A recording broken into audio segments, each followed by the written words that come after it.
To go. So I'm Daniel Vella. I'm at the Institute of Digital Games here at the University of Malta. So first things first, as we've just been informed, the meeting is being recorded. So keep that in mind. So the timing is 15 minutes for full paper presentation. So that's the first two presentations in this session. That includes Q&A. Now, because time is limited, I will talk over you if you go over time, right? So you will be stopped. If within the Q&A, you can raise your hand using the raise hand function of Zoom. You can also type in your questions over chat, because as will almost inevitably happen, we won't have enough time for all the questions, but that way at least your questions will be there for the speakers to read and answer later on. All right. So with that in mind, let's go on to our first presentation in the session. So that's going to be a presentation by Espen Arseth and Sebastian Möhring. Professor Arseth is a professor at the Beijing Normal University and at the IT University of Copenhagen. Sebastian Möhring is assistant professor at the European Media Studies program, which is a joint program at University of Potsdam and University of Applied Sciences, Potsdam. Okay, take it away. Thank you, Daniel. Okay, so let's get started. Our talk's entitled "The Game Itself?" Towards the Hermeneutics of Computer Games. We have been researching in the field of game hermeneutics for quite some time, and we still haven't found an answer to the question of what does game interpretation actually mean. So let's take, for instance, when some games, for instance, such as Dragon Slayer, afford more of a textual hermeneutic because they have way more textual content, and the gameplay process becomes like rather trivial. What does it mean to interpret this game? And on the other hand, there are some games like EVE Online, for instance, which afford a rather practical hermeneutic of understanding how to play a game, where the textual interpretation does maybe not make much sense. So we think like one of the biggest problems with game hermeneutics is, and here I quote from our paper, the notion of games or even computer games is far too wide or too narrow to comfortably fit into a single hermeneutic mold, whether textual or ludic.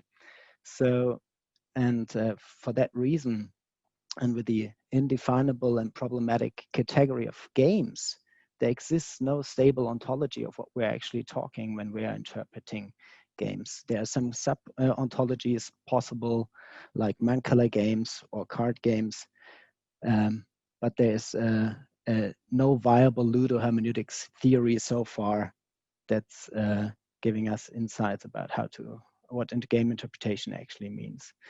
For this reason, and in this very short talk, we will review previous attempts towards game hermeneutic theory. We will make a very brief review of a general hermeneutic theory. Then we will argue for why any such theory needs to be grounded in an ontological model as well as a general hermeneutics. That's when Espen will step in, and we'll briefly discuss what a hermeneutic theory of games is and does, and present a brief example of what a hermeneutically self-aware method of game interpretation looks like. So let's get started. There are some existing works on game hermeneutics. Most of you know them probably. I will not mention all of them, not go into detail with all of them, but just as an example, Janet Murray, for instance, says games can be read as text. So for her, game hermeneutics is sort of a textual interpretation. Or others like as Marco Eskelin have said, like in art, we might have to configure in order to be able to interpret, whereas in games, we have to interpret in order to be able to configure. But as a sense, you can probably take both kinds of interpretation that he's talking about here for games as well. And let's take a third example. There's Dominique Arsenault and Bernard Perron who say that gameplay interpretation is like a process that they entitle Magic Cycle, which consists of two heuristic spirals, like the gameplay spiral and the narrative spiral. So what you understand about the gameplay and about the narrative, and they have one hermeneutic spiral that means like to interpret some hidden meaning in a given game. So they distinguish between heuristic and hermeneutic, although what they consider a heuristic is a form of hermeneutic too. And there's also, Jordan, I won't go into detail with this, but what he came up with after his hermeneutic takes on game hermeneutics is the question like, what is the meaning of the game itself actually as an object of understanding? So as when he was asking what game hermeneutics is, the question came up, what is the game itself? And that is something that was leading our analysis on games hermeneutics as well. So the problem with these existing works on game hermeneutics is, as we see it, most are not properly grounded in existing hermeneutic theories and often just focus on some aspect of hermeneutics. Like many focus on games as text, some focus on the player, and some focus on the gameplay process. And but what is actually do we actually gain from hermeneutic theories? Like, of course, like the early hermeneutics before 1800s were sort of referring to the interpretation of biblical texts. So originally it was like some kind of text interpretation. But since like around 1800, with Schleiermacher and Dilthey, and later Heidegger and Gadamer, hermeneutics implies an interpretation of texts as well as an interpretation of practices, an understanding of knowing how to do something. And some theorists, such as Heidegger, for instance, would say that understanding occurs first of all in a practical coping with everyday life and is a prerequisite for theoretical understanding, so that we can interpret texts has something to do with that we can interpret our everyday life and the practice of living and of doing things. And in Gadamer's hermeneutics, you can even see that understanding and interpreting there occurs in the form of play as a to and fro movement, which he described between the artwork and the interpreter in a hermeneutic circle. It's also named the leeway or room for maneuver in Heidegger's hermeneutics, which in German would mean Spielraum, room of play. So he basically frames understanding and interpreting itself in form of sort of a cybernetic feedback loop. So this leads us to some preliminary conclusion to say that while interpretation and hermeneutics might have the form of play, following Heidegger and especially Gadamer, this does not mean that the question of game hermeneutics is solved here. Conceptualizing computer gameplay merely as a feedback loop is not sufficient in order to understand how the hermeneutic to and fro works in the case of specific computer games. To account for the specificity of computer games as media technologies and this technological practice, we must first have a proper ontology of computer games. And this is where my teammate Espen is stepping in. Right, thank you. So yeah, in order to have working ludohermeneutics, there needs to be some preconditions. Please. Yes, so any hermeneutic, whether it's ludic or not, must have some sort of basis, some sort of understanding of the general situation one is in. And so we need to, in order to understand a phenomena, we need to understand what kind of phenomena this is first. So if we are a food critic, for instance, we are not prepared to examine or assess or evaluate music. We are looking at something we believe is food. And games, of course, is no such simple object. Games are so many different things, so many different phenomena. There is no one class of games. So how can we have one hermeneutic of games? And I guess our argument is that that is not possible. Because what we need to do to interpret games is to find the ontological nature of the particular game we are looking at first. Yes. We cannot just treat a game as a text, because then we ignore the experience of playing, and that is something we need. So when we play, we establish an ontological foundation for the interpretation. Yes. So here is perhaps, or perhaps not, a method. I mean, this is a ridiculously short summing up, so please read the paper if anything is very unclear. A game is already, in fact, a hermeneutic process. It is a hermeneutic process of becoming itself. Sometimes this takes millennia. For instance, chess is a hermeneutic process of becoming what we know now as chess. So the game is a hermeneutic method, but this is not what the player experiences. What the player encounters is the result of this method, what is here and now ontologically. Yes. So what we are calling game hermeneutics isn't really game hermeneutics, it's rather player hermeneutics. The process of becoming a player of a specific game by uncovering that game's specific ontology. And so the hermeneutic method is then defined by the game itself, the particular game itself, and therefore it's also different from for every game.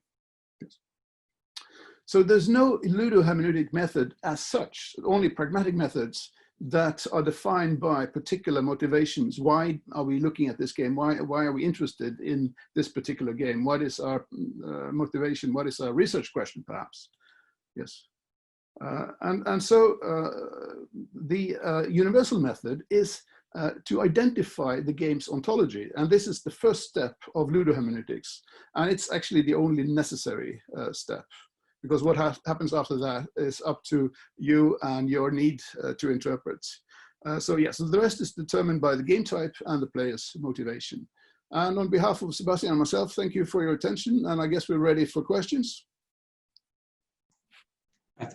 Thank you, Sebastian. That was perfectly timed, 10 minutes. So we have 5 minutes for questions, if there are any.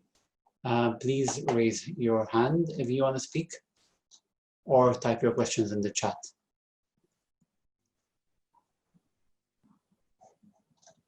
Seeing any raised hands? Yes, Jonna? I used a Zoom one, but you didn't notice that one. Surprisingly, I have a question about this. First of all, thanks for writing something interesting about hermeneutics, because I love that you're tackling this question.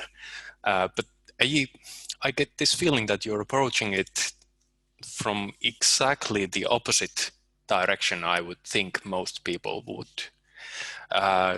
I'm thinking that generally, or at least most often, hermeneutics is based on a phenomenological background, which assumes a very specific type of ontological commitment or lack of such.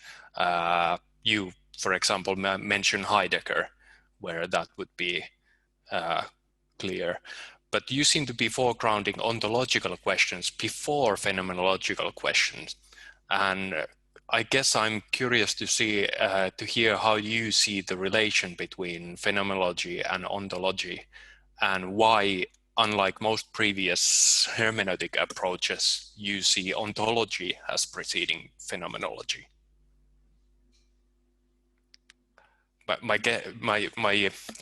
guess is that you've been talking to Pavel too much, but I'm sure you have better answers. Thanks. So, Sebastian, do you want to answer? I was thinking you would want to answer, but that would look weird, right?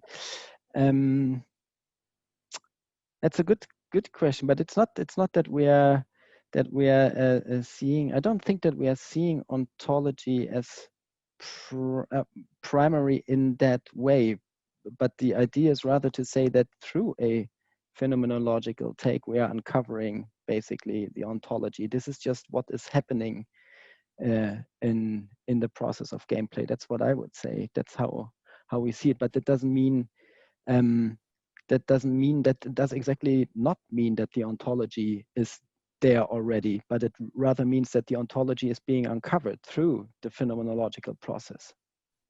Yes. Before we can interpret the particular object, we need to know what kind of object it is. So now we're saying opposite things, right? Well, we have like some preconceived idea of what object it may be, Yes. right? That's okay. That's there already. Ontology is of course about identifying the general, and then interpretation is about identifying the particular. Or do we disagree, Sebastian? Well, I see that Jonna disagrees in the chat, so maybe that's something that we can continue on talking about. Yes, I guess it's a bit an ambivalent sort of take. Any other questions? Thanks. I think, Anyone else?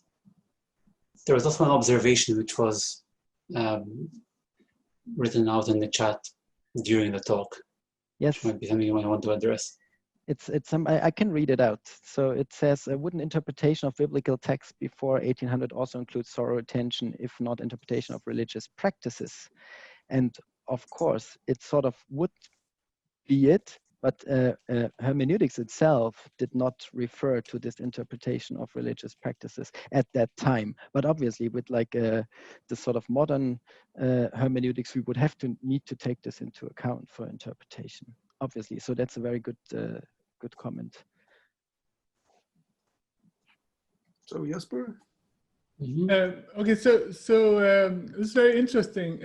If I did I understand correctly that in a way you described it as a bit that in a way chess is kind of revealed over time, or over time people discover the ontology of chess. Was that correctly understood? Almost, I think. It becomes itself, or of course, the new version of itself. So it changes over time. And that is a hermeneutic process of the game. Oh, okay. But I mean, I wonder, like, you might have specific kind of games, even like football, which also kind of changes by the playing practices change the game, right? So this particular strategic maneuver is a game changer, right? Where would you place that? Would that still, if people start playing with a specific new strategy, does it change the ontology of the game or not? Like where is it placed? Just curious. Yeah, I would say that, yes. Okay. Yeah. I don't know if Sebastian agrees, but I'm nodding. All right. Right, thank you for that. We do have to move on to the next presentation, but if anyone else has any questions, feel free to leave them in the chat, right, during the session. All right, our second presentation for this session is by Barrett Anderson, Christopher Karsmark, and Noah Wardrop-Fruin, all from University of California, Santa Cruz. The talk is going to be given by Barrett Anderson and Christopher Karsmark. So Barrett Anderson is a computational media PhD candidate from UC Santa Cruz Design Reasoning Lab. And Chris Karsmark is a recent PhD from the UC Santa Cruz Cognitive Psychology program. All right. Whenever you're ready, you can take it away. Okay. Let me go ahead and start switching this over. And coming to you early morning from Smoky, California. Also, happy to share my birthday with you today. Anyway, all right, we'll begin. Happy birthday, Barrett.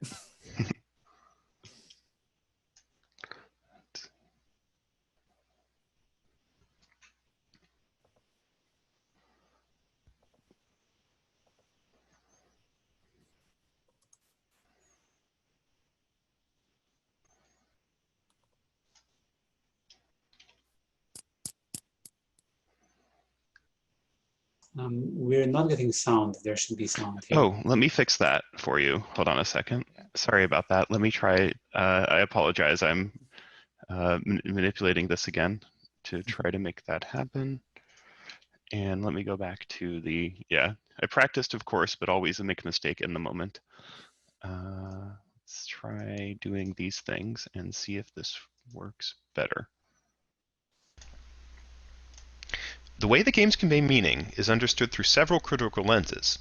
It's like procedural rhetoric that distinguishes the unique contribution of game mechanics from the contribution of persuasive images or text, or the SimCity effect, where a player develops an internal mental model of the game's operation through play.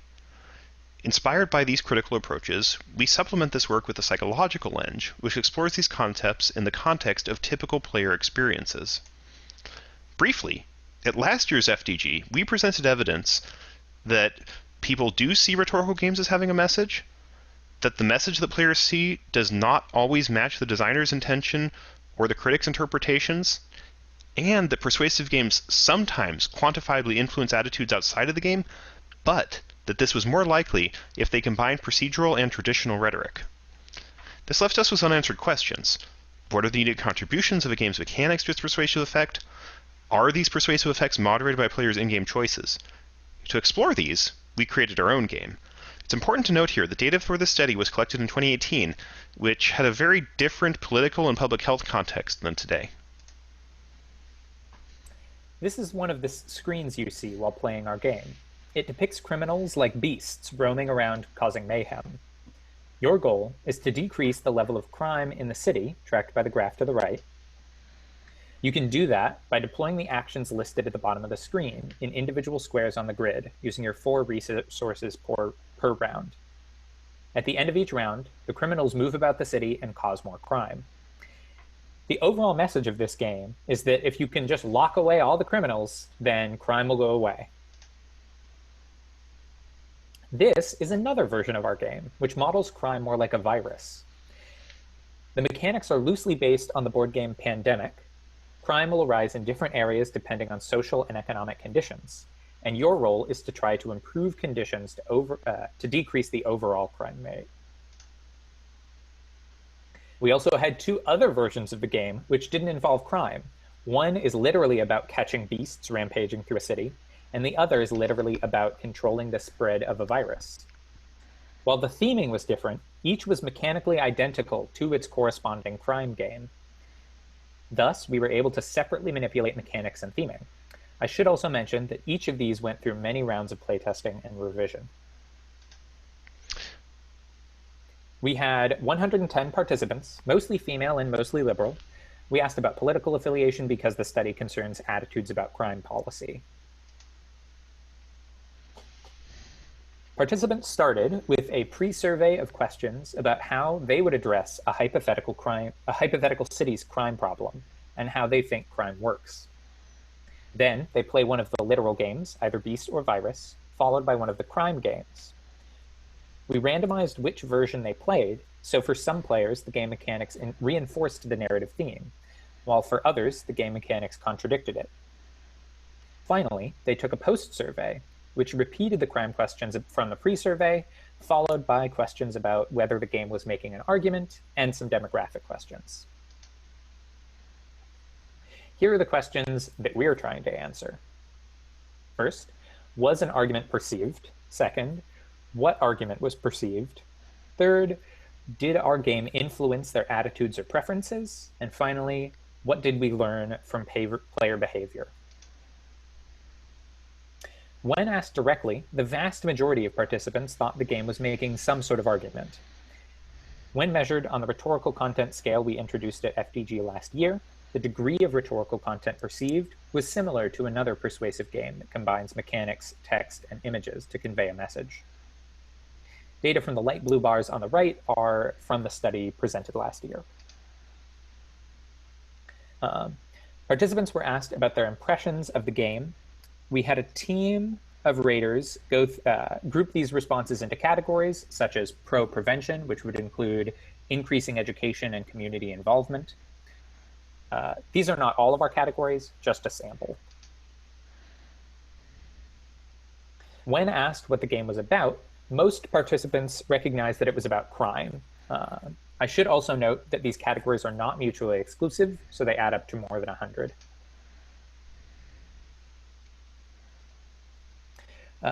We also asked them what argument was the game making, and here we see a spread of responses. Pro-prevention is the most common, with nearly equal groups seeing it as pro or anti-enforcement. Some saw the game as advocating for a balance between prevention and enforcement. About a quarter of the responses were too vague to fit into any of our other categories. I should note, we didn't see a difference in these perceived arguments between the different versions of the game. Looking at games' influence on attitudes or preferences, across all game conditions, we observed no change pre to post game in whether participants attributed criminality to societal or individual factors. Similarly, we observed no changes in policy preferences for punishment versus rehabilitation. In summary, players did perceive our game as making an argument, and players understood the context and content of that argument. However, as with many other games, without these differences, there were no differences in player interpretations of those arguments or changes in reported beliefs or attitudes for the different game versions. Without those differences, we can't tease apart contributions of traditional and procedural rhetoric, at least not without looking at the impact of in-game actions. This graph describes the relationship between in-game spending on prevention on the x-axis and participants' stated real-world preferences for prevention policies on the y-axis. These are their preferences on the y-axis are from before playing the game. Now, for the Crime is a Beast game only, these real-world policy preferences predicted their in-game actions. However, for the other game version, the Crime is a Virus, we didn't see any correlation, and this is why. Players in the virus mechanics version of the game, regardless of theme, spent more resources on enforcement than on prevention.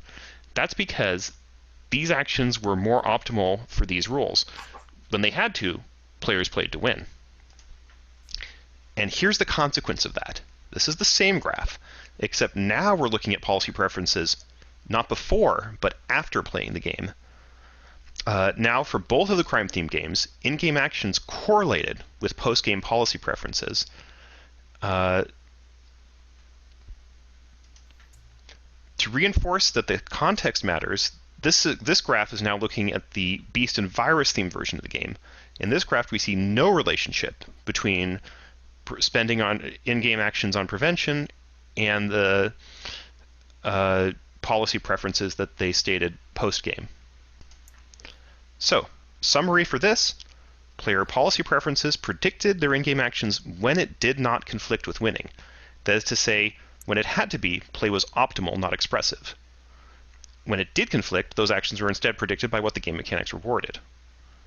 Player policy preferences shifted from pre to post game, however, in ways that were consistent with their in-game actions. And this is an effect that's a combination of narrative theme, since it only happened in the crime theme version of the game, and those mechanical incentives.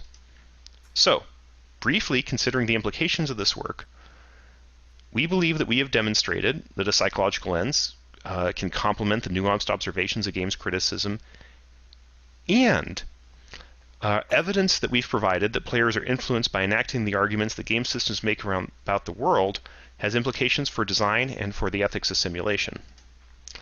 We're grateful for the support that we received in doing this work and for the opportunity to present it here. Okay, that's our presentation. Right. Thank you very much. We have time for a couple of quick questions.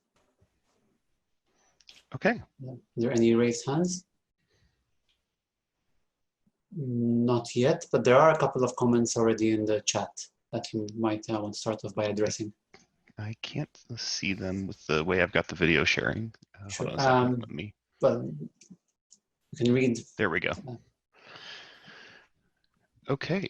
Let's see.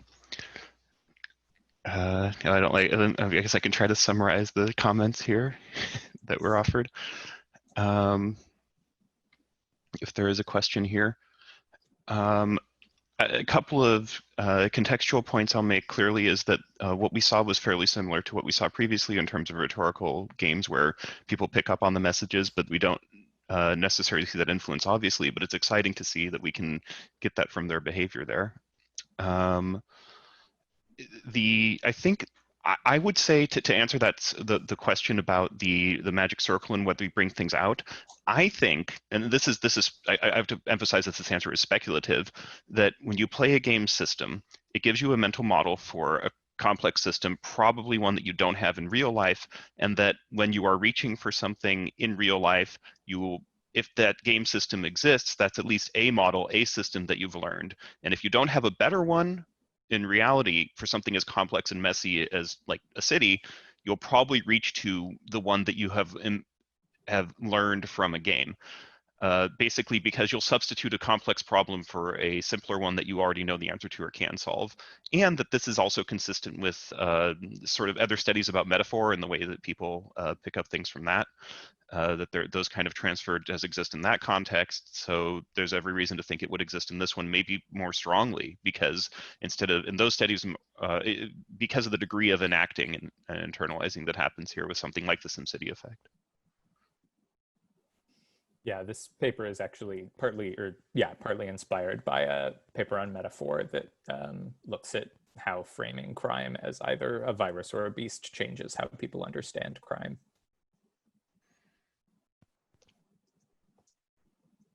Mm-hmm. Any other questions? We have time for one more.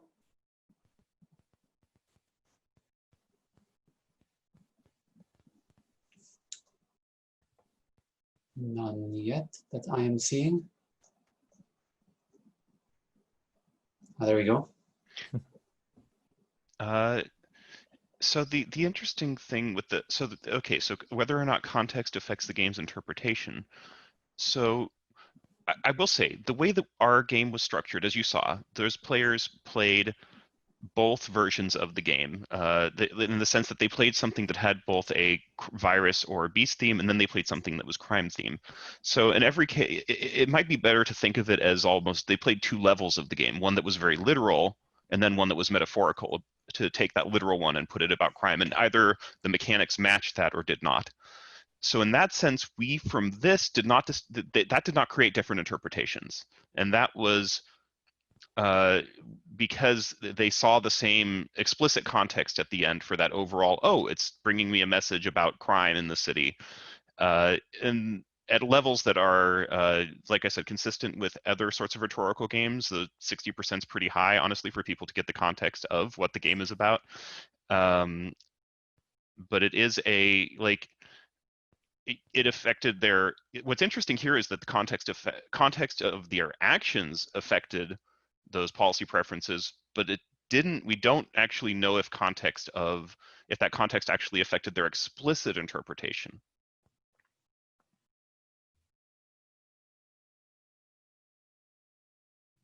I wonder also how the same experiment would work out now in 2020 with this was conceived of the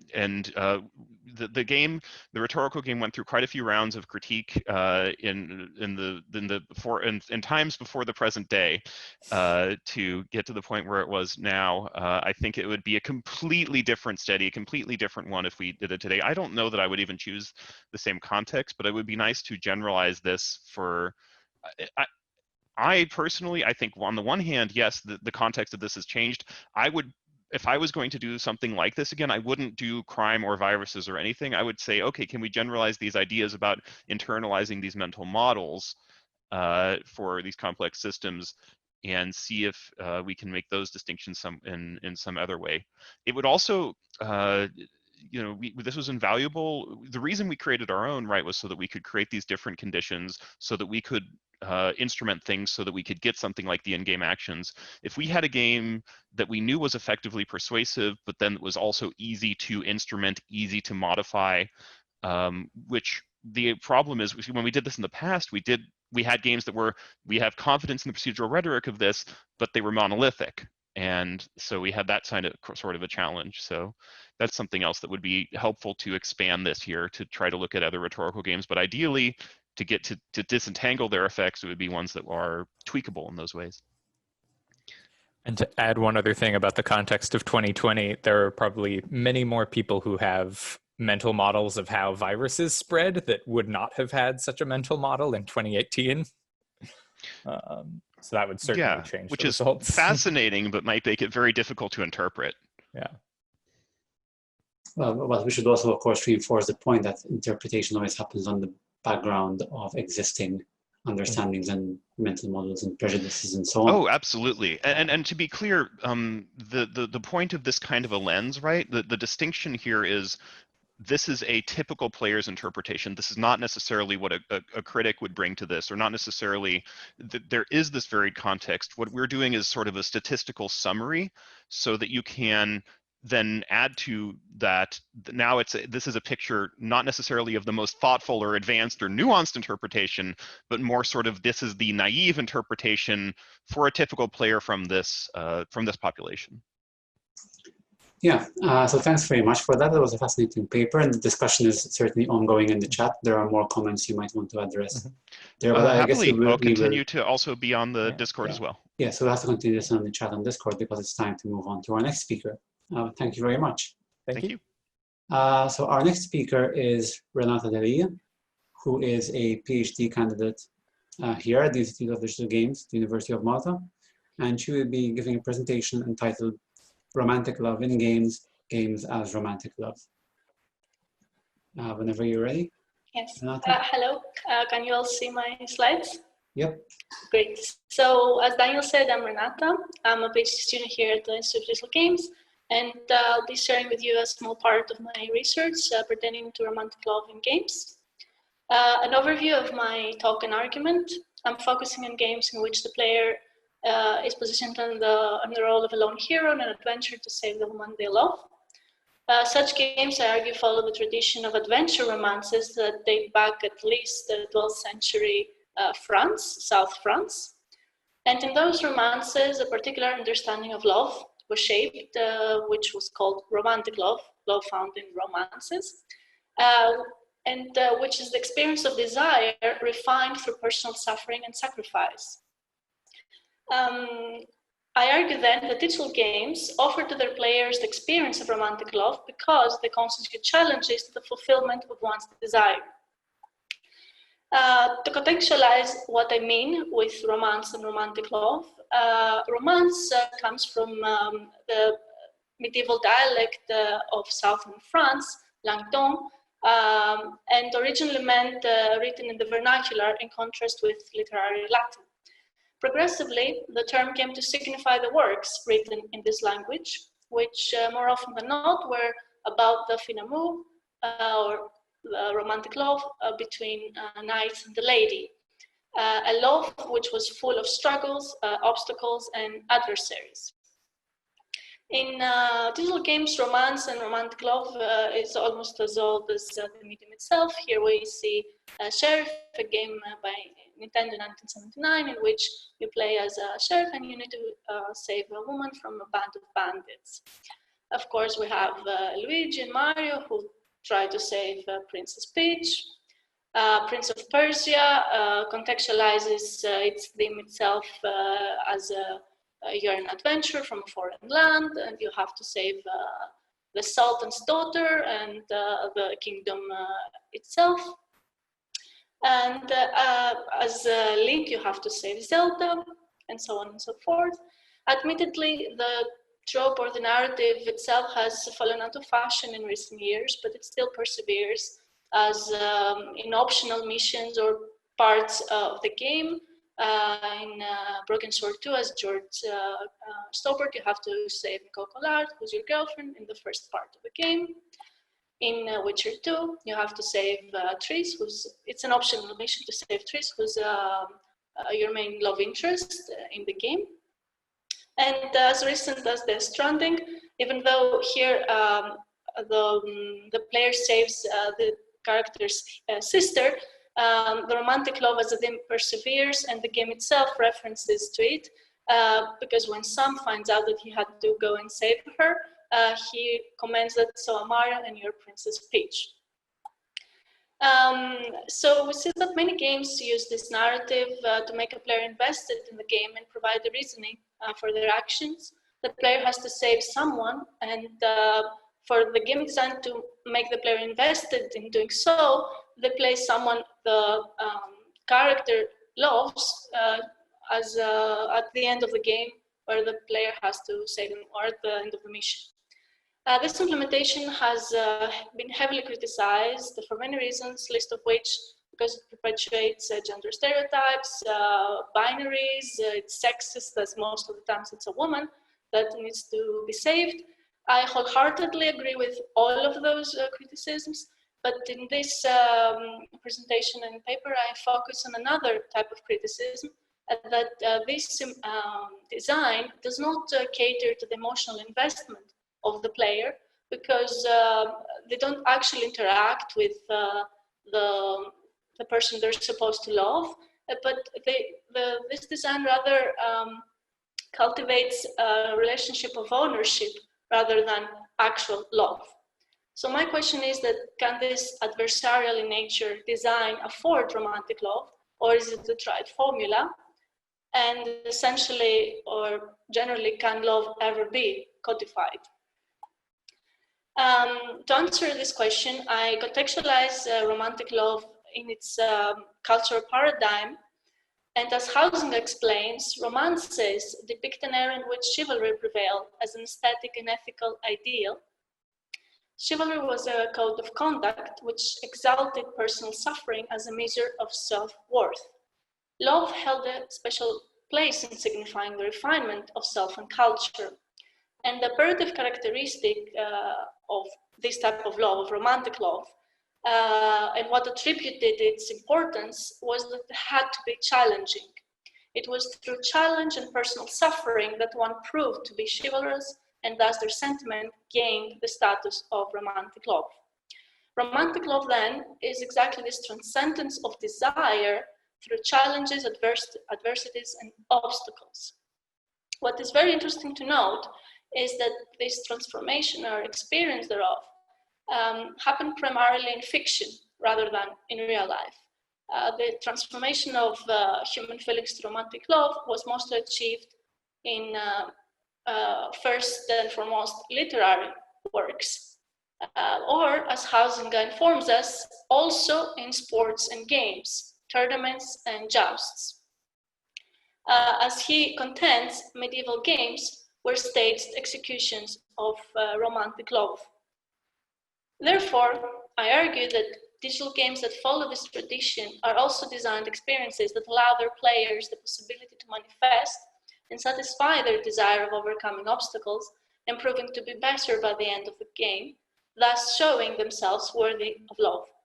This does not mean that other experiences are excluded, simply that if one wishes to partake or take this predisposition towards the experience of the game narrative, the game allows them, the game design allows them to do so. More so, I'll furthermore argue that digital games demonstrate the experience of romantic love in all its baseness, that it never happened because of the princess or the lady, the knight loved, but because of the code. Therefore, desire becomes romantic love because of the challenge, and the challenge is provided because of the code. So romantic love is provided by the code. Romantic love is not happening despite the code, but due to it.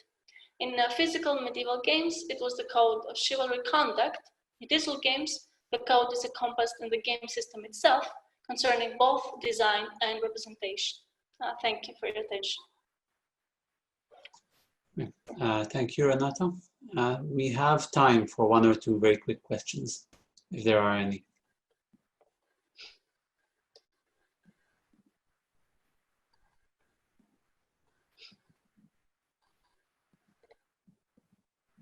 All right, in the chat, there's a question. So, do you want me to read it? Sure, I can read it, sure. So you focused exclusively on romantic love. Are there any other themes or types of love to be found in games? Yeah, absolutely. I focused specifically on this type, but I would say that, and I strongly argue that this approach to love still perseveres up to this day, especially in the popular paradigm. But another type, maybe the greatest antipode to that, would be conjugal love as defined by Anthony Giddens, which is a more contemporary, on equal terms type of love, which games can also cater to, but it doesn't have the space or time to go there. Also, care plays a very important part in that. I think Dr. Mooring has a much more informed opinion on that. So yeah, there are of course many other ways games can experience, players can experience love in games. There's a raised hand from Krista.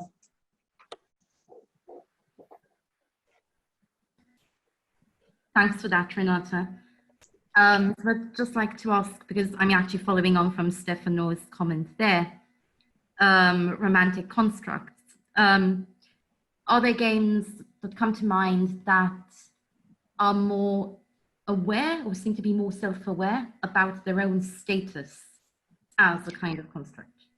Yeah, that's a very good question.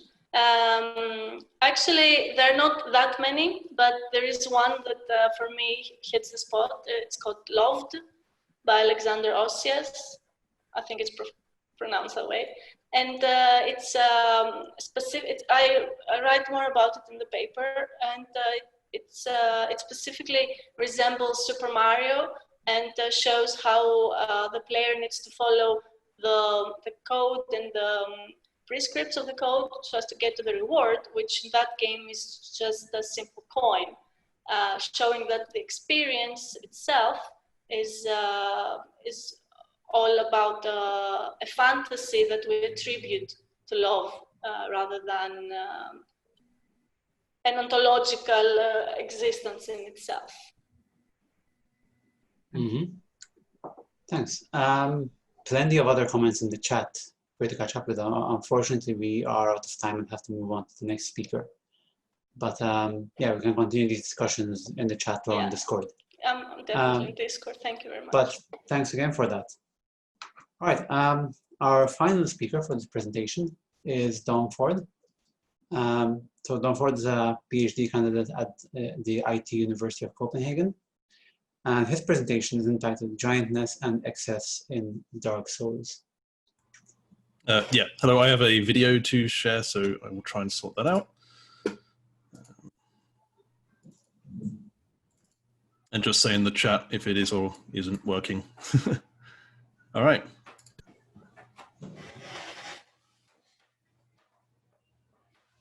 Hello, I'm Dom, a PhD student at the IT University of Copenhagen. This is a short paper, so what I talk about should be taken as preliminary.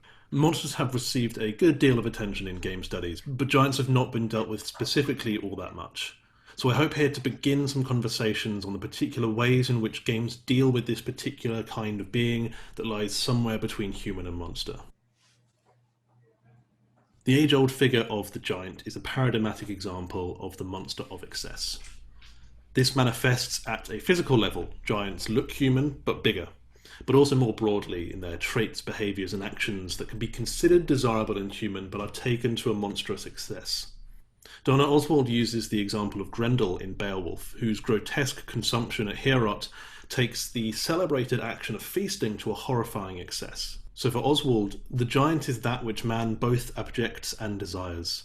His physical excess is both gross and aspirational. He is the self that man longs to be, the ultimate patriarch, and the perfect vision of masculinity and unity that he wants to achieve.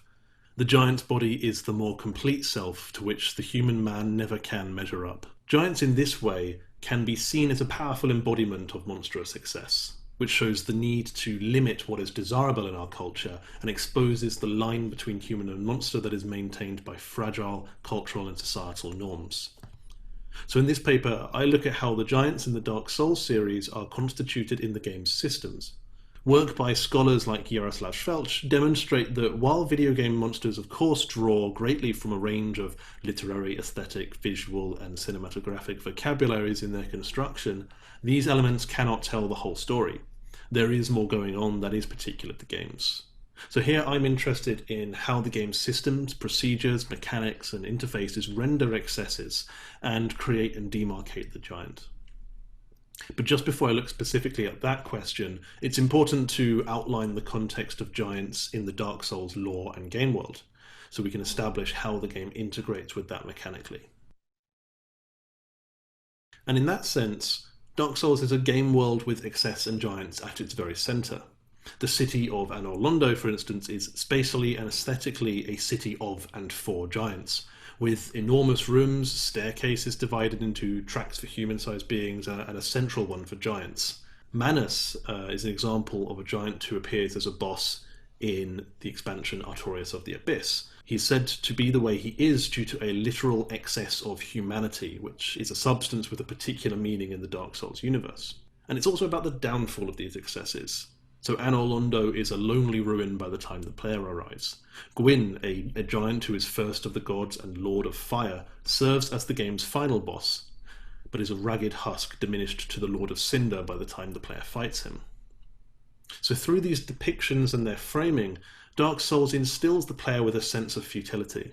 The grandest cities reduced to shadowy ruin, the most powerful beings in the game world reduced to pathetic husks devoid of purpose. And so the giants in these games, who represent many of the game's bosses, are emblematic of this fall from grace, embodying at once the game's themes of futility, hopelessness, and inadequacy. The game's very first boss in the tutorial area, the Undead Asylum, is a good example of these themes in gameplay and of how the player is immediately thrown into them. So for new players unfamiliar with this area of the game, the most direct and obvious route to the first boss leads the player there equipped only with a straight sword hilt, an exceptionally weak weapon. Due to this, and to the small size of the room compared with the towering demon, and so a distinct lack of maneuverability, this is an encounter designed for failure in the first instance. And so it teaches the new player of Dark Souls that bosses are intentionally difficult and that death is inevitable. But it also teaches them that through perseverance, alternative tactics can often be discovered. So by dodging one or two of the boss's attacks and slipping into a small corridor down the side, the player will then find a proper sword and shield. Further down the path, they will emerge onto a balcony overlooking the hall with the demon in it, and they're able to perform a plunging attack, dealing massive damage to the boss. Now, this encounter being so early on is formative for the player of Dark Souls, establishing right from the outset a central loop. The player encounters a new enemy and is quickly and easily killed by it, engendering feelings of inadequacy. But then, with some experimentation and persistence, the player eventually builds their knowledge of the boss and hones their skill sufficiently to defeat them. This loop embodies some of what Daniel Vella talks about as a mastery mystery spiral in the game, a constant pursuit of mastery over the mystery of the game's mechanics and cosmos.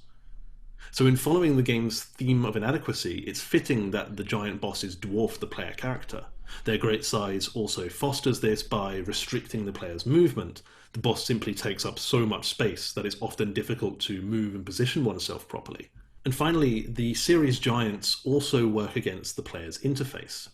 So as a game that uses a third-person camera perspective, combat with more or less equally sized opponents is well afforded.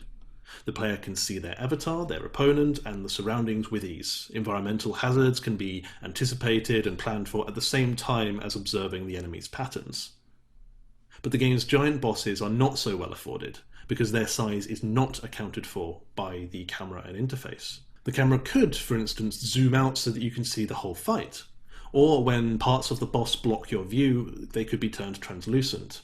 But none of that happens, and so in these fights with giants, the player is never able to position the camera such that they can attack the boss and observe and anticipate its attacks and movements, and keep an eye on the surrounding area. Now in Dark Souls 2 and onwards, giants are also actually specifically demarcated in the lock-on system. So for most enemies, the player may lock onto a single central point, so usually around the enemy's torso, say.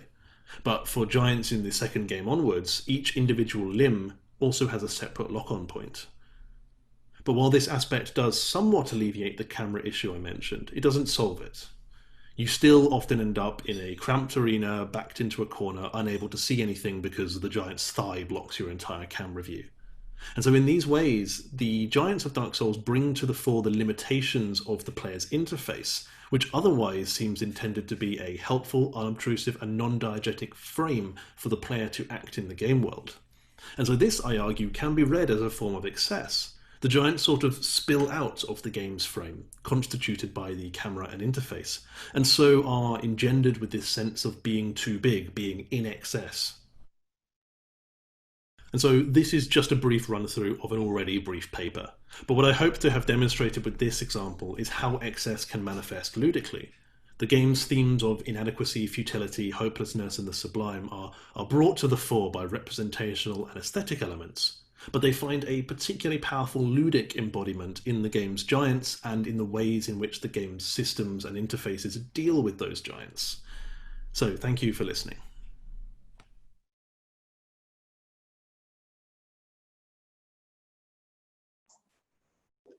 Right. Thank you, Don. Do we have any questions? We have time for one or two.